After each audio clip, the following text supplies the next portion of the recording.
got about 20 more. That'd be good. Maybe try to get the NCAA to give first-year guys 20 extra practices or something. That'd be good. But no, it has. It's gone fast. It's been, but we can use every day, every rep.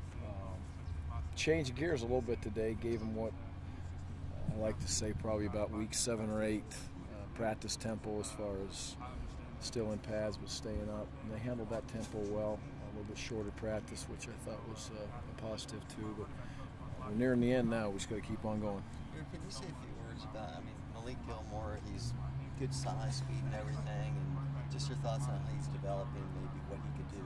Yeah, I think he's really coming on in a lot of ways. Special teams, his ability to be able to help us be better on the offensive side. He's growing, he's getting himself developed. So it's going to be fun to watch this whole next level. The receivers, there's these kids who we think are going to be the guys, and the guys that are kind of rising up. And it's an interesting cross right now with those receivers. There's some potentially, some very, very talented players in that crew. And right now, to me, I don't tell you guys anything. I don't ever tell the team. Right now, that group of kids has a lot of potential. But you know what they say about a guy with potential. So we'll see what happens next. Can they play a role in helping these young quarterbacks along too, or do they need to be a part of that process? Absolutely. Well? Yeah, there's responsibility in all. We're struggling to get off of man coverage right now. We're getting up and we're getting pressed out of things pretty good and completely disrupting the pace of the offense at times in the throw game, and that's a big part of some of the issues that we have right now. If we were just sit back and playing 4-3 zone coverage every single snap, it'd be a lot easier for the offensive line. It'd be a lot easier for the wide receivers, running backs, quarterbacks. But we're not going to do that. We're going to do what we do on the defensive side, and it is hard to be able to deal with. But the receivers have we had 4 drops in the last scrimmage. If we'd have caught those 4 balls, it could have changed and flipped the scrimmage to a whole different field, but it didn't happen. As part of the passing game developing, there's a lot of credit go to the defense from what you've seen. You talked about the speed you're seeing on defense. Is that a big part too? Yeah, I'm really proud of the way the defense is running to the ball. And the other thing is, continually, week by week, we are massaging who's playing in what positions to let us be the most effective defense. And I think Coach Satake and his crew have done a fantastic job of moving the pieces to the puzzle around to give us the opportunity to be as good as we can be on defense. So it's always hard in spring ball to how good are you here, or how poor are you in another spot, or whatever it may be. It's difficult to manage that, but I think that those defensive coaches have done a good job, and they've been consistent. Today they won practice again. It came down to one snap at the end. We had some third downs where we're tagging off and what have you, but still there's got to be a winner and a loser, and the offense failed to get the last play to convert the first down, so the defense won the day again. How did the receivers respond from Saturday? I thought it was a solid practice. We threw the ball better at times, which gives them opportunities to make some plays.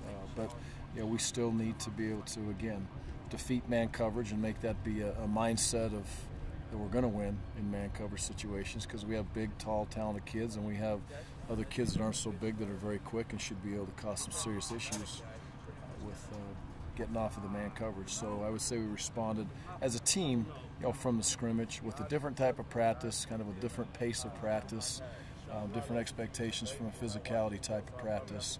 I think we handled that well as a team, and I would include the receivers in that area. Can you talk about the development of the tight end position and how it's been go on this spring? Yeah, there's it's coming along. Caleb has had his 2 best days, without question. I think his scrimmage and in practice today, he looked like a veteran. He looked like a physical tight end for the most part, and which was great to see. He can play a vital role in this offense. And then I think all the way, Brett's out there running around, and there's a lot of developmental guys. We need to get Ricky in the mix. Ricky is H-back / tight end / whatever you want to call him, but we haven't had Ricky for 3 days. Practices, he was back today, and he gives us definitely a dimension of physicality and toughness that we need, especially in the run game. So that position, like all, are a work in progress, but I see strides being made in that position the last couple days. They played such a vital role in previous seasons. Do you see them being that important, especially in the red zone? Yeah, absolutely. And then I don't know if I can say especially in the red zone. They'll be a vital part of our red zone offense, just like they are within our offense as a whole. But the best players are going to play, and if they're in the crew and that mix is the best 11 players, and that's the best personnel grouping that we have, and we'll see it a lot. And right now, like I said, the last 2 practices, we've made some strides that I would say they're working themselves to be consistently on the field.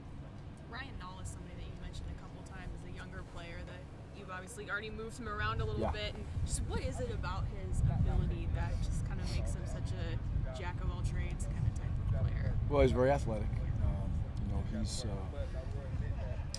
He works extremely hard at his task, whatever it may be. Now you're correct, we've put a lot on Ryan's plate, and that's the way it goes.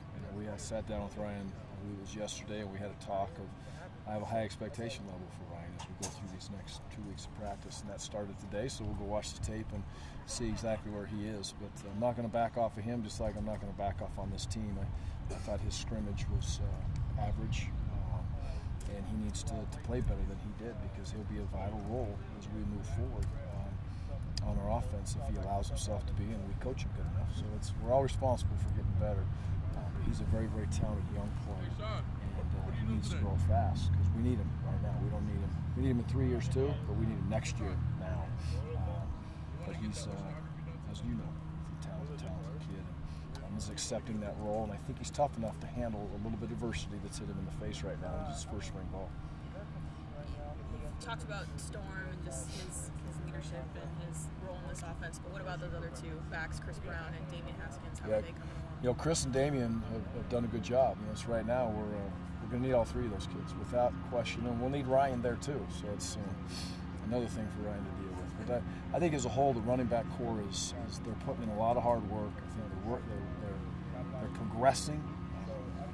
Physicality today, again, not a physical practice, but you can get better as a physical back in a practice like today. And, I thought the backs handled it just okay today. I thought we ran harder in the scrimmage.